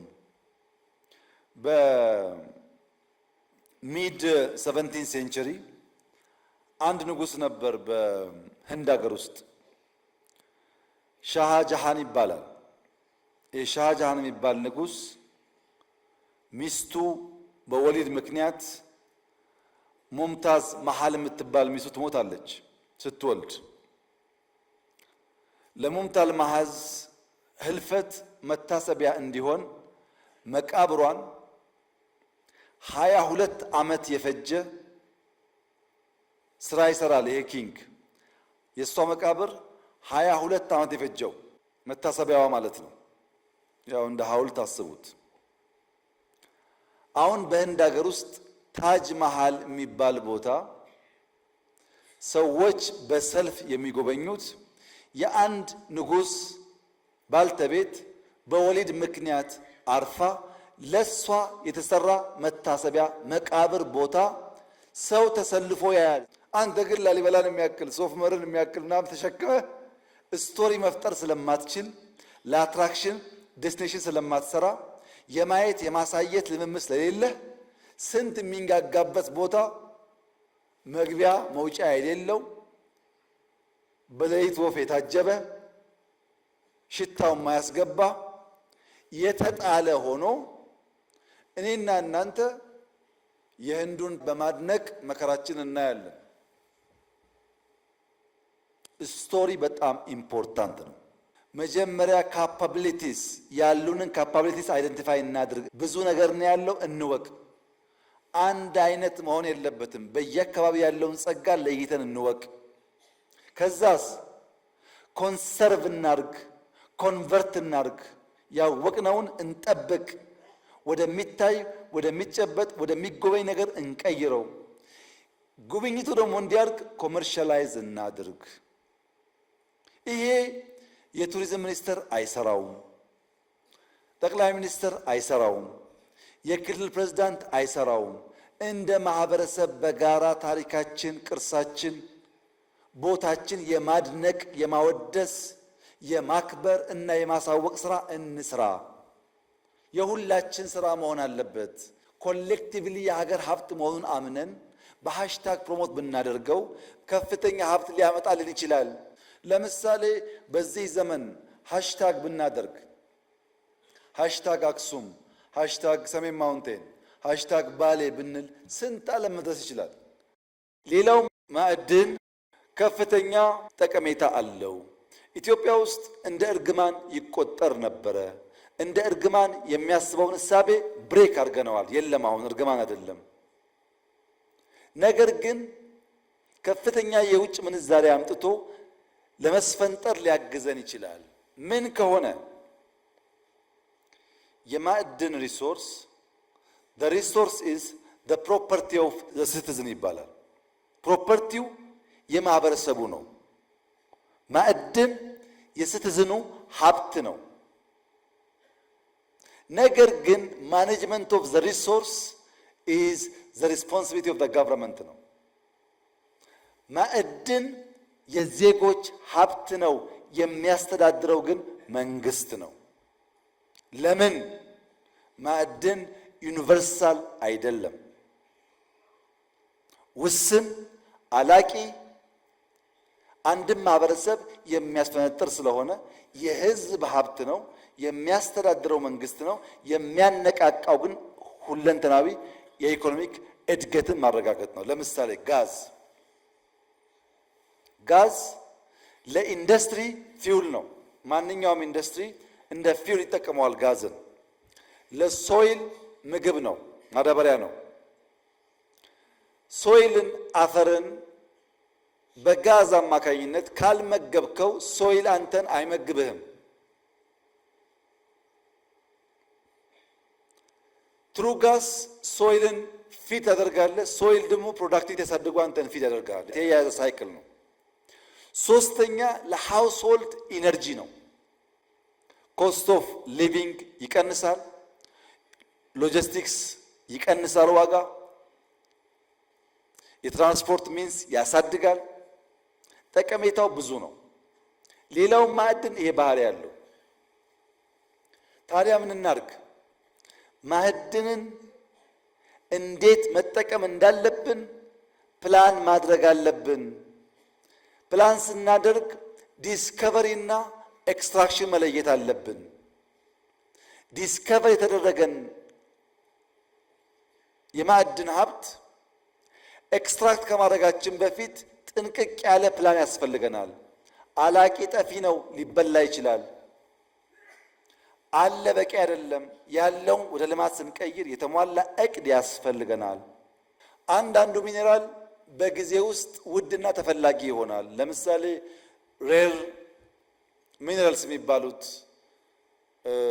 ሊቲየምን ብቻ ብንወስድ የዛሬ 15 ዓመት ሊቲየም ምንም አልነበረም። ምንም አፈር በሉት። ዛሬ ሊቲየም የሁሉ ኮምፒውተር የሁሉ ኢነርጂ አንቀሳቃሽ ኤሌመንት ስለሆነ በ15 ዓመት በከፍተኛ ፍጥነት ተፈላጊነትና ዋጋው እያደገ መጥቷል። አሁን የማናውቀው የሆነ ሚኔራል በሆነ ጊዜ እንደዛ ሊሆን ይችላል። ዛሬ አታውቀውም ማለት ነገ አይፈለግም ማለት አይደለም። ፕላኒንግ በጣም ክሪቲካል ነው ማለት ነው። ነገር ግን ይሄ ሴክተር ከሬጅ ይፈልጋል፣ ኤንዱራንስ ይፈልጋል።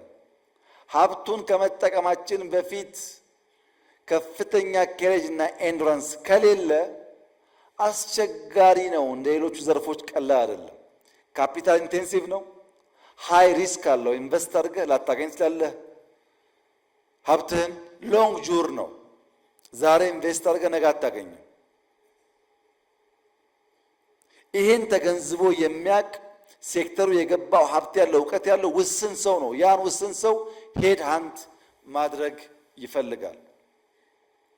ዛሬ እኛ ኤንድ ዩዘር ነን፣ አናመርትም፣ ላይገባን ይችላል።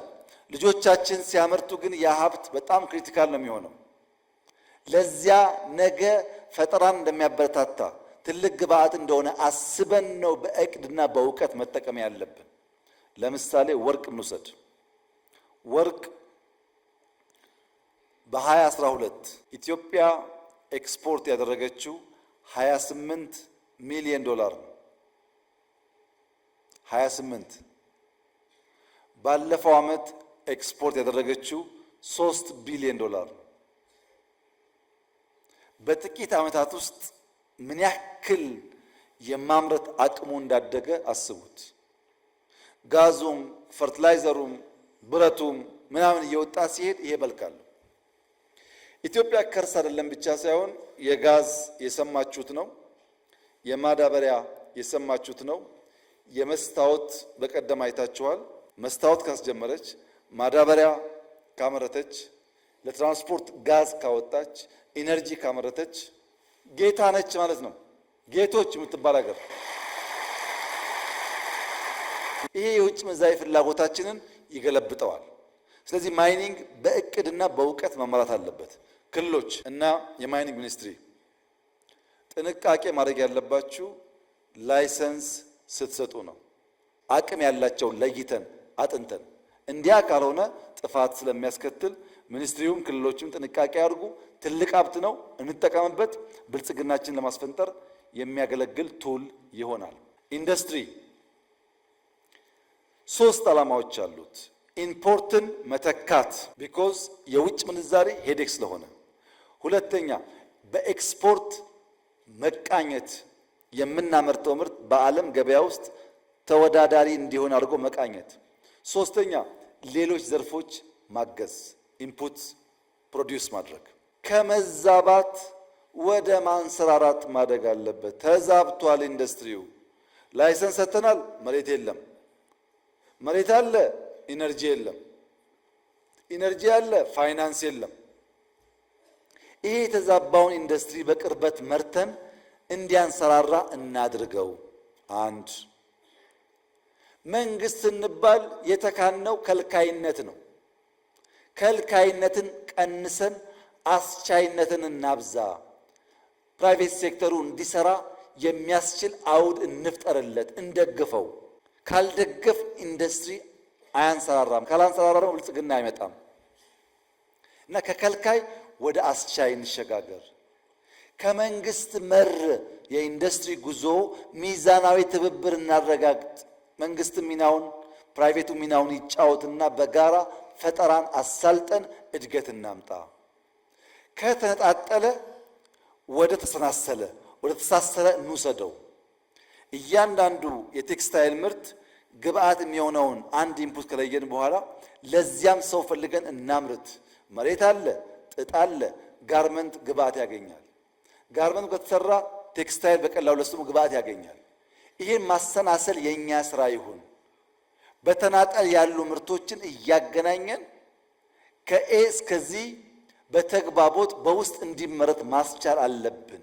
ከብድር ወደ ኢንቨስትመንት እንቀይር። በብድር በኮመርሻል ሎን የመጡ ኢንቨስትመንቶች ኢትዮጵያ ውስጥ አዋጭ አልነበሩም። ኢንዱስትሪያል ፓርክ አዳማ፣ ኮምቦልቻ፣ ሐዋሳ፣ ባህር ዳር፣ ደብረ ብርሃን፣ ጅማ፣ ሌላም ቦታ ሰመራ ተበድረን የገነባ ነው። በብድር በዶላር ግለሰቦች መስራት እየቻሉ በውጭ ምንዛሪ በብድር ካመጣን በኋላ ሰዎቹ ታክስ አይከፍሉም። መንግስት ዕዳ እየቀፈቀፈ ለትውልድ ወረት ማኖር ሲገባን ዕዳ የምናቆይ ከምንሆን ፕራይቬት ሴክተሩን ብናግዝና ሀብቱ እንዲያወጣ ብናደርግ ለሀገር ዕዳ ሳናመጣ ከብድር ወደ ኢንቨስትመንት ሊያድግ ይችላል። በቅጡ መሬት ብናዘጋጅ፣ ኢነርጂ ብናቀርብ፣ ኢንፍራስትራክቸር ብናገናኝ፣ በሕግና ፖሊሲ ብንደግፍ፣ በፋይናንስ ብንደግፍ ኢንቨስትመንቱን መሳብ ይቻላል። ራሱ ፎሬን ዳይሬክት ኢንቨስትመንት አፕሮቻችን መቀየር አለበት። በመደዳው ኢንቨስትመንት ሳይሆን መርጠን የሚያግዘንን ሰው እናምጣ። ፕሮቴክሽን እናቁምና ጄቪ እናስፋፋ። ያን ብናደርግ ኢንዱስትሪው ይቀየራል። ኢንዱስትሪው ሴክተሮች ይቀይራል። ኢንዱስትሪው የኢትዮጵያን እድገት ያሳልጣል። የምንመኘውን ብልጽግና ያመጣል። ዲጂታል መታወቂያ፣ ሞባይል ባንኪንግ፣ ዘመናዊ ክፍያ ዘዴዎች ተጀማምረዋል። ታውቃላችሁ። ግን ልትገነዘቡ ፈልገው ነገር ኤአይ የሚባል ነገር፣ ኳንተም ሳይንስ የሚባል ነገር የሰው ልጆች እንዴት እንደሚኖሩ እንዴት እንደሚሰሩ ቱ ዘ ኤክስተንት እንዴት ኢማጂን እንደሚያደርጉ ሁሉ እየቀየረ ይገኛል። ብትፈልጉም ባትፈልጉም ቴክኖሎጂን ኤምብሬስ ማድረግ አለብን። ለምን? የፓወርን፣ የፕሮዳክሽንን፣ የፓርቲሲፔሽንን ህግጋት እንደገና እየጻፈ ነው ያለው ኤአይ። በአዲስ መልክ ፓወር እንዴት ኤክሰርሳይዝ እንደሚደረግ፣ ፕሮዳክሽን እንዴት እንደሚፋጠን፣ ተሳትፎ እንዴት እንደሚያድግ በአዲስ መልክ እየቀየረ ነው። ፋይዳ፣ ፓስፖርት፣ መሶብ፣ ሞባይል ባንኪንግ፣ ዘመናዊ ክፍያ ዘዴ፣ የከስተም ኦቶሜሽን፣ ገቢዎች፣ ኢፍሚስ በመላ በሀገር ውስጥ አቅም እየጎለበተ እያደገ መሄድ አለበት። አንዱ ታርጌት በኋላ አስቀምጣለሁ። አንዱ ታርጌት ቱሪዝም ስንት ፐርሰንት ኤአይ ተጠቅሟል? ፋይናንስ ስንት ፐርሰንት ኤአይ ተጠቅሟል? ግብርና ምን ያክል ተጠቅሟል? ያንን መለካት ካልጀመርን ምንም እንኳን ዘመን ለመዋጀት ብንፈልግም አንደርስበትም። ቴክኖሎጂ ኢምብሬስ ማድረግ አለባችሁ ለሁሉ ስራችሁ። ማይኒንግ፣ ግብርና፣ ኢንዱስትሪ፣ ቱሪዝም ሁሉን አስተሳስሮ የተሟላ ብልጽግና የሚያመጣው ቴክኖሎጂ ነው። እሱ ላይ በቅጡ ካልሰራን እና ካላስተሳሰርን በስተቀረ የምናስበውን ብልጽግና ማምጣት ያስቸግራል። መነሻ፣ መሻገሪያ፣ ተሻጋሪ፣ አሻጋሪ። አሻጋሪ የሚሻገርበት ስርዓት እና ሴክተሮችን አየን። ይሄ ጉዳይ እንዳይከወን እንቅፋት የሚሆነው ምንድን ነው? ይሄ ጉዳይ በእንጭጭ እንዲቀር እንዳይሳካ የሚያደርገው ሐሳብ አልቦነት ነው። ወደ ሐሳብ ሉዓላዊነት መሻገር አለበት። ዘር ከሌለ ምርት የለም። የብልጽግና ዘር ሐሳብ ነው። ሐሳብን መቅዳት ብዙ ጣጣ አመጣብን። ምክንያቱም የተቀዳ ዘርና አረም የተቀላቀለ ስለሆነ እኛን የመሰለ የኛን የሚቀይር ለኛ የሚሰራ ዘር መቅረጽ ችለናል። ያን መንግስታዊና የጋራ አድርገን ብንሰራበት ለውጥ እናመጣለን። ሐሳብ አልቦ ማለት ምን ማለት ነው? በህዝበኝነት መታወርና መስከር፣ በነባር ባህል መታጠር። ይሄ ከእናንተ ያልፍና ማህበረሰብ ጋር ይገባል። ለምሳሌ ተረጂነት፣ ስንዴ ረዳኝ ትላለህ እንጂ ሁል ጊዜ ለማኝ እንድትሆን ነው የሚሰራው። ሁለተኛ መፍትሄ አልቦ ጩኸት፣ ሐሳብ የለውም፣ መፍትሄ የለውም፣ ይጮሃል። በጊዜያዊ ችግር ይጮሃል። ኢትዮጵያ ውስጥ ያለው ነው፣ ሐሳብ አይደለም። በየተራ መጮህ፣ በየተራ ተበዳይ መሆን፣ በየተራ ከሳሽ መሆን፣ በጋራ የሚል እሳቤ አለመያዝ። ሐሳብ አልቦን ኢትዮጵያ ውስጥ በዚች ስላይድ ብቻ ማየት ትችላላችሁ። ኢትዮጵያ መርከብ ናት። ሰዎች የሚሰቃዩት ግን መርከቡን አፍርሰው ጀልባ በመስራት ነው። ጀልባ ኦሽን አያሻግርም። መርከብ ግን ኦሽን ያቋርጣል። ትልቁን ሩቅ የሚወስድህን አፍርሰህ ትንንሹን ብትሰራ ሰፈር ትቀራለህ እንጂ አትሻገርም ማለት ነው። ኢትዮጵያ ውስጥ ያለው ፖለቲካ እንደዚህ ነው። መርከቧን ማፍረስ፣ ጀልባ መስራት። ሌላ የቆረጥክ እየመሰለህ እግርህን መቁረጥ። ተመልከቱ እዚህ ጋር ያለውን ዛፍ ቆራጩላ አንደኛውን እግር ይቆርጣል። ቀይ ባህር ለኢትዮጵያ ያስፈልጋትን ባይ ማለት ነው። ሶስተኛው ደግሞ ይሄ ሰው የሚሰቃየው ይሄን ለማዳን ነው። ታንቋል፣ እንደምታዩት ቆርጦ ያድነው ነው። ይሄ ግን የሚሰቃየው አዳኙን ለመግደል ነው።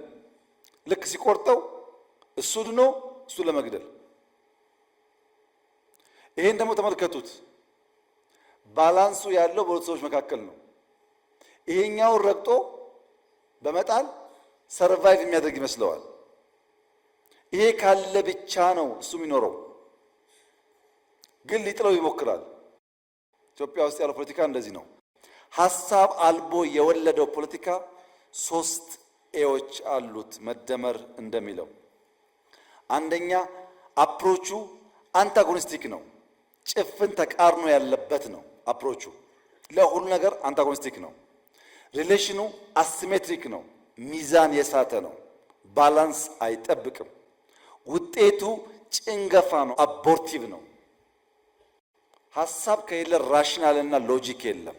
ይሄ ነው የመደመር መንግስት የተሸከመውን ቀንበር የተሸከመውን ኃላፊነት በብቃት ሰርቶ ትውልድ እንዳያሻግር የሚያደርገው በሽታ ይሄ ነው። ሐሳብ የምርጥ ነገር ዘርና ስርና ዘር ሳትቀበል ግንድና ፍሬ ለመልቀም መሞከር ውጤታማ አያደርግም። የሐሳብ ሉዓላዊነት በመደመር አሸናፊነት ለማምጣት ሚዛናዊ የሆነ አመንኳዊ የሆነ የሐሳብ ፍትጊያ ያስፈልጋል። ይሄም 3C እንለዋለን።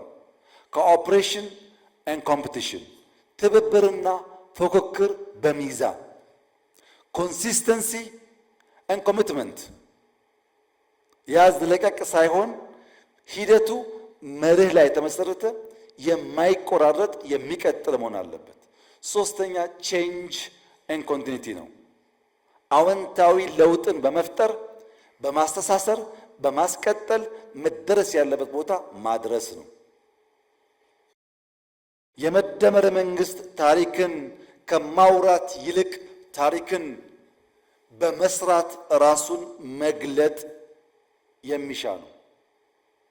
የሚያሻግር ሐሳብ የሚሻገር ህዝብ ይዞ ለለውጥ የሚተጋ ራሱን እንደ ሻማ አቅልጦ ትውልድ የሚያሻገር ስርዓት ነው። መደመር እንደ እድል ነው፣ ብልጽግና ግን እንደ ድል ነው።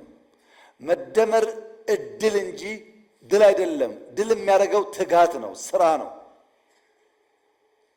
የመደመር ሐሳብ ውጤታማ የሚሆነው የሚቆጠር ነገር ሲያመጣ ነው። ለዚያ ደግሞ ትጋት ይፈልጋል። ሐሳብ መግዛት፣ ለሐሳብ መገዛት፣ በሐሳብ መግዛት ልምምዳችን ስናደርግ መደመር ፍሬያማ ይሆናል። ቀመሩ ምንድን ነው? የዚህ ሐሳብ አልቦን ገርቶ ለብልጽግና ተሰናስሎ የሚሰራው መንግስት ቀመር ፍሪሊዮን ነው። በነፃ መከፈል ነው። በነፃ መስጠት ነው። ከትናንትና መቆንጠር ሳይሆን ለነገ ማበደር ነው። ከትናንትና በመቆንጠር የሚሰራ ነገ የለም። ለነገ በማበደርና ወረት በማቆየት የሚሰራ የበለጸገ የሚሸጋገር ሀገርና ትውልድ ይፈጠራል። ሰውን የማትረፍና ገንዘብ የማድረግ ብልሃት በውስጣችን ያሉም ከውጭ የምንሸከማቸውም ሰዎች ሰውን ማትረፍ ብልጽግና ብልሃቱ ስለሆነ ነው። ትናንት በሌላ ጎራ የምናያቸው ሰዎች ዛሬ ወደኛ ተርታ መጥተው የምናያቸው ዋናው ምክንያት ሰው ማትረፍና ገንዘብ ማድረግ የመደመር መርህ ስለሆነ ነው። ሰላምና ብልጽግና የመደመር ቀመር ፍሬዎች ናቸው። ሐሳብና ሰውና ተቋም ማገናኘት ነው የመደመር ቀመር። ሐሳብን ከሰው ሰውን ከተቋም አስተናስለን ውጤት ስናመጣ ማለት ነው። ይሄን በማድረግ በዚህ ቀመር ሐሳብ አልቦነትን ገርተን የመደመር መንግስት ጫንቃ ላይ የተጫነውን ኢትዮጵያን ከአረንቋ አውጥቶ ወደፊት የማሻገር ተጋድሎ በብቃት እንድንጋደል ለኔ ብቻ ሳይሆን ለኛ ከልካይ ሳይሆን አስቻይ እሳቤ የያዘ አመራር ይፈልጋል። ይህን ማድረግ ከቻል የሚቀጥሉት 5-6 ዓመታት ካለምንም ጥርጥር ኢትዮጵያን ሌላ ምዕራፍ የምናይበት ይሆናል። ኢትዮጵያ ትበለጽጋለች፣ ጥርጥር የለውም። ይሄ ዘመን የኢትዮጵያ ብልጽግና ዘመን ስለሆነ የሚቆም ነገር አይኖርም እና ምን እናርገኛ ካላችሁ አቅጣጫ አንደኛው ሶቨርኒቲ ነው። ሉዓላዊነት፣ የፖሊሲ ሶቨርኒቲ፣ የምግብ ሶቨርኒቲ፣ የሐሳብ ሶቨርኒቲ የተረጋገጠበትን ኢትዮጵያ መፍጠር፣ መስራት፣ መግራት ይጠበቅብናል። ሁለተኛ ስኬል አፕ ማድረግ ነው። የተጀመረ የገጠር ኮሪደር፣ የተጀመረ የከተማ ኮሪደር፣ የተጀመረ የበጋ እርሻ፣ ኩታ ገጠም፣ ማዳበሪያ፣ ምርጥ ዘር፣ ፍሩት፣ የጓሮ እርሻ እነዚህን ስኬል አፕ ማድረግ ማበራከት ያስፈልጋል። ሶስተኛ ሰርቪስ፣ ዜጎች ከኛ በቅንነትና በሳቅ የተሞላ አገልግሎት ይፈልጋሉ። የአይን ከለር እያየን መርጠን ሳይሆን ለዜጎች በሙሉ የሚሰጥ በፈቃድ ላይ የተመሰረተ ሰርቪስ ፕሮቫይደርስ እንድንሆን ይፈልጋሉ። አገልጋይነት ያልተላበሰ አመራር ብልጽግናን ማረጋገጥና ሀገር ማሻገር ይቸገራል። አራተኛ ሰስቴይን ማድረግ፣ የተገኙ ድሎች፣ የተገኙ ውጤቶች፣ የተገኘ ሰላም ተመልሶ እንዳይደፈርስ ሰስቴይን ማድረግ። አምስተኛ ሴትል ማድረግ፣ ለሚቀጥለው ምርጫ አስቻይ ሁኔታ መፍጠር፣ ምቹ ሁኔታ መፍጠር። እነዚህ ሲሳኩሳ ስድስተኛው ሲ ይመጣል ማለት ነው። እነዚህን ትንሽ በተን ላርጋቸው። አንደኛ የመቀነስ ግቦች፣ ኑሮ ውድነት እንቀንስ፣ ሲንግል ዲጂት እናስገባ፣ ያመረትነውን ከኮንትሮባንድ ታድገን፣ የገበያ ትስስር ፈጥረን፣ የከተማው ድሃ በደላሎች እንዳይመሰቃቀል በማድረግ የተረጋጋች ሀገር ለመፍጠር ስለሚያግዝ በርብርብ ኑሮ ውድነትን ሲንግል ዲጂት እናስገባ፣ መቀነስ። ሁለተኛ ሌብነት መቀነስ፣ መሬት ቸብቻቢው፣ ፍትህ ቸብቻቢው፣ ወርቅ ቸብቻቢው እንዲቀንስና ወደ ሀገር ሀብት እንዲገባ ማድረግ። እንደ ሀገር ዘረፋ ስላቆምን እንዳያችሁት አይነት ስራዎች ሰርተዋል። ኢንዲቪጁዋል ሌቦች ብንቀንስ ደግሞ የሀብት መልሶ ለሀገር ልማት ይውላል። ሌብነት መቀነስ ያስፈልጋል። ሶስተኛው መንደርተኝነት መቀነስ። በመንደር ተከበን ያለን ሰዎች እንደግ፣ እንብቀል፣ እንውጣ። በመንደር ታጥረን ከቀረን ብልጽግናን አናረጋግጥም፣ እንቆራቆዛለን። ከመንደር ሳቤ ከወረደ ሳቤ ያለውን አመለካከት እንቀንስ። አራተኛ ጠባቂነት እንቀንስ። እነዚህ የመቀነስ ግቦች ናቸው። የዜሮ ግቦች ደግሞ አሉ። የቅድሙ መቀነስ ነው። የዜሮ ግቦች 5 ናቸው።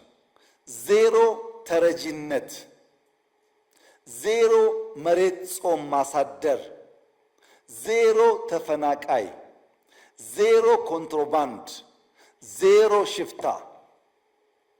ይህን የኢትዮጵያን ብልጽግና ለማረጋገጥ የዜሮ ግብ አድርጎ እያንዳንዱ ወረዳ በሱ ዞን ተረጂነት ዜሮ፣ የማይታረስ መሬት ዜሮ፣ የሚፈናቀል ዜጋ ዜሮ፣ ኮንትሮባንድ ዜሮ፣ ሽፍታ፣ ሌባ፣ አጭበርባሪ ዜሮ ካደረገ እንድናድግ ያግዛል። ማን? እያንዳንዱ ወረዳ የራሱ። ከዜሮ ግቦች ደግሞ የአንድ ግቦች እንይ። አንድ ገጠር ኮሪደር በወረዳ እያንዳንዱ ወረዳ ሞዴል የሚሆን ገጠር ኮሪደር በራሱ ወረዳ ይስራ። ከመንገድ የሸሸ ባዮጋዝ የሚጠቀም አንድ መንደር ይስራ። እያንዳንዱ ወረዳ ህዝቡን ካስተባበረ ይችላል። በወረዳ አንድ የገጠር ኮሪደር፣ እያንዳንዱ ወረዳ አንድ የምርት ማከማቻ በወረዳ ይስራ።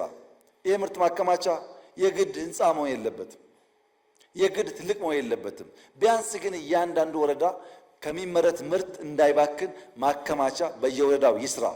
በቆሎ የሚያመርት ለበቆሎ፣ የሰሊጥ ለሰሊጥ፣ የኑግ ለኑግ፣ የስንዴ ለስንዴ፣ የሩዝ ለሩዝ ማከማቻ ለወረዳው የችግር ጊዜ የሚሆን ድሮ ወላጆቻችን የክፉ ቀን የሚሉት ማለት ነው። እሱን እንገንባ። ከተረፈስ ለገበያ እናውጠዋለን፣ ወደ ሌላ ወረዳ፣ ወደ ሌላ ከተማ። እያንዳንዱ ወረዳ አንድ ኮሪደር፣ አንድ የምርት ማከማቻ ቢሰራ፣ እያንዳንዱ ዞን አንድ የቱሪስት መዳረሻ ቢሰራ፣ ያ የቱሪስት መዳረሻ ጎርጎራን ማከል የለበትም፣ ወንጪን ማከል የለበትም። ፋውንቴን ካለ ግድ የለም ቡና መጠጫ ብቻ በጎጆ በድንጋይ በኮብልስቶን ወኮይ ስራበት፣ ጠብቀው። ሞር ስታገኝ ሞር የሚያይ ሲመጣ ይሰፋል። ግን ቢያንስ ባንተ ዞን አንድ ሰዎች ሄደው የሚያርፉበት፣ ያ የሚያርፈው ሰው የግድ ከሌላ ዞን አይደለም፣ ካንተው ወረዳ በዞናቸው ብዙ ወጪ ሳይወጡ የሚያዩበት ቦታ መስራት። ለምሳሌ ልክ እንደ አንበርቾ የሰሩት እዛ ያለው ከንቲባ የሰራው አስደናቂ ስራ ነው። እዛ አካባቢ ያለ ሰው ይዝናናበታል። እናንተ ብትሄዱ መጥፎ ነገር አይደለም። የተሰራው ግን በከንቲባው በዞን አመራር ጥረትና በህዝብ ብቻ ነው። አንድ በዞን የቱሪስት መዳረሻ፣ አንድ የእንስሳት ጤና ማዕከል በአርብቶ አደር ዞን፣ አርብቶ አደር ዞን ላይ አንድ የእንስሳት ጤና ማዕከል መገንባት፣ አንዳንድ በወረዳ አንዳንድ በዞን ማለት ነው። አንድ የመሶብ አገልግሎት በከተማ ከተሞች ደግሞ አንድ የሽያጭ ማዕከል በከተማ ሽያጭ ማዕከልና መሶብ ከሰራ፣ ዞን አርብቶ አደር ከሆነ የእንስሳት ጤና ማዕከል፣ አርሶ አደር ከሆነ የቱሪስት መዳረሻ፣ ወረዳ ገጠር ኮሪደር፣ የምርት ማከማቻ፣ ክልል ጋር ሲደርስ ግን አንድ ስትራቴጂክ ኢንቨስትመንት በክልል የሆነ ሰው ሀንት አድርገን ስትራቴጂክ የሆነ ኢንቨስትመንት የክልሉን ነገር የሚቀይር ኢንቨስትመንት ማምጣት። 20 አያስፈልግም። አንድ አግሮ ፕሮሰሲንግ ማዕከል በክልል መገንባት። አግሮ ፕሮሰሲንግ የግድ ትልቅ መሆን የለበትም።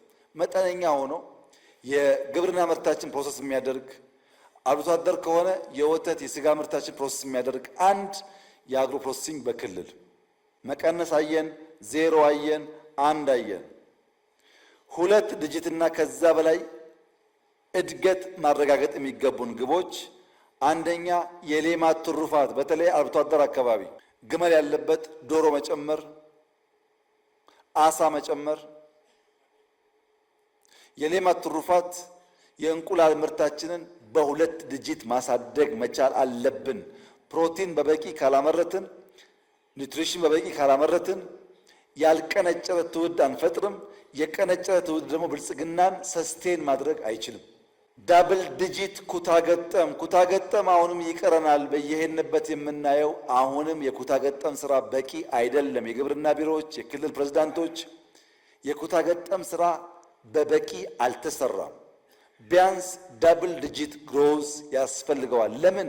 እሱን ስናሳካ ምርታማነት ስለሚያድግ። 3ኛ የበጋ እርሻ ቢያንስ 10% ቢያንስ ነው።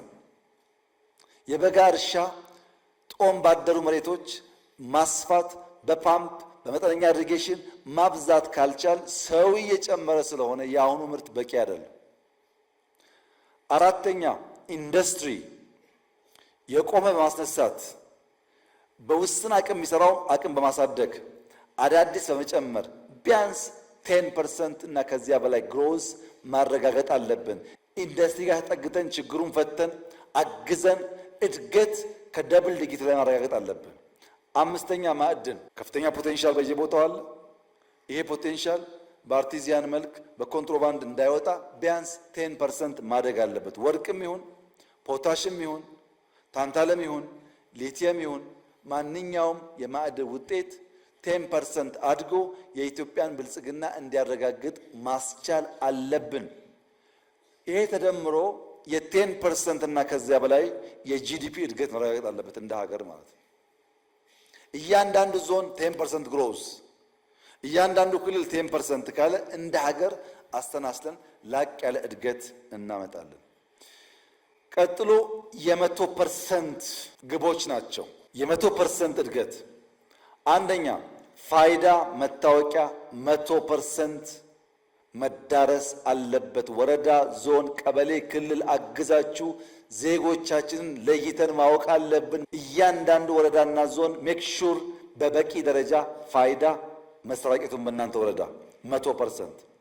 5 ሚሊዮን ኮደርስ በጣም ክሪቲካል ስራ ነው። 100% መሳካት አለበት። ሶስተኛ የተጀመረ ኮሪደር በገጠርም በከተማም በተሟላ ማለቅ አለበት። 100% ጀምረን የምንተው ጀምረን ነካክተን የምንተው ሳይሆን የምንጨርስ መሆን አለበት። አዲስ ለመጀመር የጀመርናቸውን በገጠርና ከተማ ኮሪደሮች 100% ማሳካት። አራተኛ የገበታ ለትውልድ ፕሮጀክቶች 100% ተጠናቀው ሰርቪስ ፕሮቫይድ ማድረግ አለባቸው። ከገራ አልታ እስከ አርባ ምንጭ፣ ከጅማ እስከ ሸበሌ፣ ከፓልም እስከ ደንቢ ያሉ የገበታ ለሀገር ስራዎች 100% ተጠናቀው ሰርቪስ ፕሮቫይድ ማድረግ አለባቸው። ሌላ 100% የምርጫ ምቹነት ማረጋገጥ አለብን።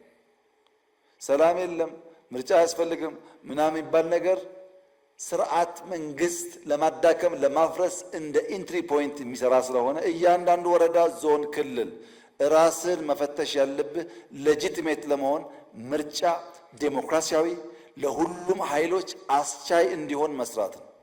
ውድድሩን ብቁ ካደረግን በሐሳብ ልቀን ለመመረጥ ሰፊ እድል አለን። ያ እድል የሚበላሸው አስቻይ ምቹ ሁኔታ መፍጠር ካቃተን ነው። የመጨረሻው የሲቪል ሰርቪስ ሪፎርም በየደረጃ 100% ተከውኖ በኦሮሚያ ያያችሁት የቀበሌ ሰርቪስ የመስጠት ስርዓት በኦሮሚያም ሰፍቶና አድጎ በሌሎቻችሁም ተጀምሮ የሲቪል ሰርቪስ ስርዓታችን 100% መሟላት አለበት። ቀነስን፣ 0 አል፣ 1 አል፣ 10 አል፣ 100 አል። አሁንስ ለውጥ የሚያስፈልግባቸው ኤሪያስ አንደኛ የአመራር ለውጥ። የአመራር እሳቤ ለዓላማ የተገዛ በዓላማ የሚሰራ ክሊክ የማይሰበስብ የሚሰራ የሚያበረታታ ከቢሮ ወጥቶ የሚሰራ የማይኮፈስ የአመራር ቲንኪንግ አቲቲዩድ አሰራር ለውጥ ያስፈልጋል። ሁለተኛ የተቋም ለውጥ። አመራር ብቻ ሳይሆን ተቋሞቻችን የተሰጣቸውን ተልዕኮ ለመከወን የሚያስችል ለውጥ ያስፈልጋቸዋል። የተሰሩ ሪፎርሞች፣ ስልጠናዎች፣ ስራዎች በተጨባጭ በተቋም ፍሬ መታየት አለባቸው። ሶስተኛ የባህል ለውጥ። ምቀኝነት፣ ሸረኝነት፣ መንደርተኝነት፣ ቅናት፣ አለመስራት፣ አለመትጋት አደገኛ ባህል ናቸው። ይቀነሱ፣ ይለወጡ፣ ይሻሻሉ። የትውልድ ግንባታ ልጆች ኳስ ሜዳ እንዲውሉ፣ በእግራቸው እንዲሄዱ፣ ትምህርት እንዲያጠኑ፣ መምህራን ኤክስትራ ሰዓት እንዲያስጠኑ፣ የትምህርት ኳሊቲ እንዲያድግ፣ መልካም አገር እንዳላቸው በተቀናጀ መንገድ እንዲጎበኙ፣ እንዲያዩ፣ አገራቸውን እንዲወዱ፣ እንዲጠብቁ ማስቻል፣ የሀገር ቫልዩ ማሳየት፣ ከተቻለ ከክልል ክልል ጉብኝት ማዘጋጀት፣ ኢትዮጵያ ታይታ የማትጠገብ የምትወደድ የምታድግ አገር መሆኑን እያመነ እያወቀ እንዲያድግ ማድረግ። ሌላ ኤአይ አጠቃቀም። እያንዳንዱ ተቋም ጤና፣ ትምህርት፣ ኢንዱስትሪ፣ ግብርና፣ ሁሉም ሴክተር ስንት % ኤአይ ተጠቀምኩ የሚል እንደ ግብ ማስቀመጥ አለበት። የኤአይ አጠቃቀማችን ካላደገ የምናስበውን ትራንስፎርሜሽን ትስስር አናመጣም። ሁሉም በዘርፉ ግብ ይዞ ማሳካትን ተልዕኮ ማድረግ አለበት። ሲጠቀለል መደመር ትውልድን ወደ ብልጽግና የሚያደርስ መንገድ ነው። የመደመር መንግስት ለሀገር ብልጽግና ባላደራ ሆኖ ብዙ ተሸክሞ ብዙ ደክሞ ብዙ ተክቶ የማሸጋገር ኃላፊነት ያለበት መንግስት ነው። አሻጋሪ መሆን ከፍተኛ ኃላፊነት ነው። ወደን ፈቅደን ፈልገን የምንሸከመው ኃላፊነት ነው። አሻጋሪዎች መድከም፣ መቁሰል፣ መሰደብ፣ መጎሳቆል ሊኖር ይችላል። ግባችሁ ማሻገር ብቻ መሆን አለበት። ፈተናው ከባድ ነው። ካሳካችሁት ግን ፍሬው ጣፋጭ ነው። በፈጠራና ፍጥነት ጥራትንና ብዛትን እውን ለማድረግ መትጋት ነው የመደመር መንግስት ቁልፍ ስራ። በብዝሃ ዘርፍ ትስስር እያንዳንዱ ዘርፍ አንደኛው ለአንደኛው ኢንፑት ግብዓት እየሆነ አንደኛውን እየደገፈ ወደ ስልጣኔ የምናደርገውን ጉዞ የሚያፋጥን መሆን አለበት። የሚቆም ጎማ፣ ወደ ኋላ የሚሽከረከር ጎማ፣ ሳይዙ አብጦ ሌላ የሚያቀጭጭ ጎማ ሳይሆን ተመጣጥኖ ተለካክቶ ወደ አንድ አቅጣጫ በእኩል ተሞ ብልጽግናን በየቀኑ እውን ለማድረግ የሚተጋ መሆን አለበት።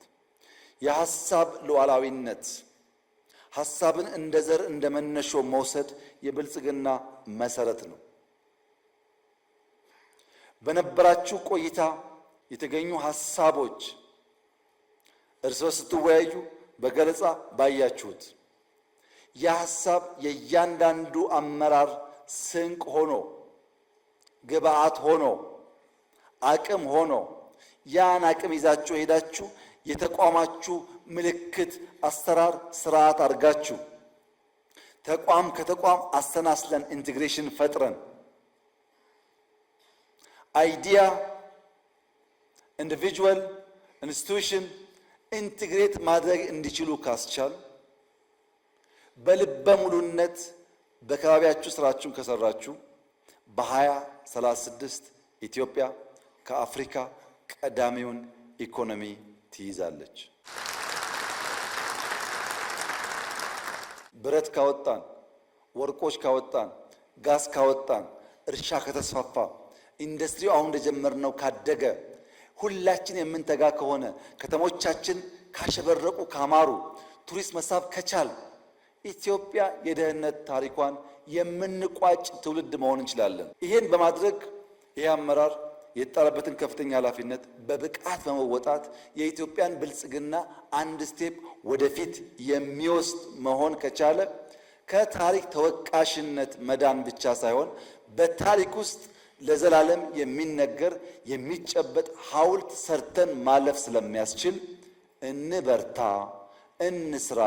ሐሳብ አለን፣ ፓርቲ አለን፣ ጅማሮ አለን፣ ውጤት አለን፣ የሚደግፍ ህዝብ አለን። በትብብርና በአንድ መንፈስ ኢትዮጵያን ለማሸጋገር ብንጥር እቺ ሀገር ድንቅ፣ አጓጊ፣ መበልጸግ የምትችል ለሌሎች አርያ የምትሆን አድዋን ድጋሚ በብልጽግና ማረጋገጥና የአፍሪካ ወንድሞቻችንን ስበን ማውጣት ስለሚያስችል በአድዋ አዳራሽ የተደረገው ይህ ስልጠና ለዚያ ለዳግም አድዋ ምስረታ ፈርቀዳጅና ጡብ ጣይ እንዲሆን በጋራ መንፈስ በትብብርና በትጋት እንድትሰሩ አደራ ልላችሁ እፈልጋለሁ። እጅግ አድርጌ አመሰግናለሁ።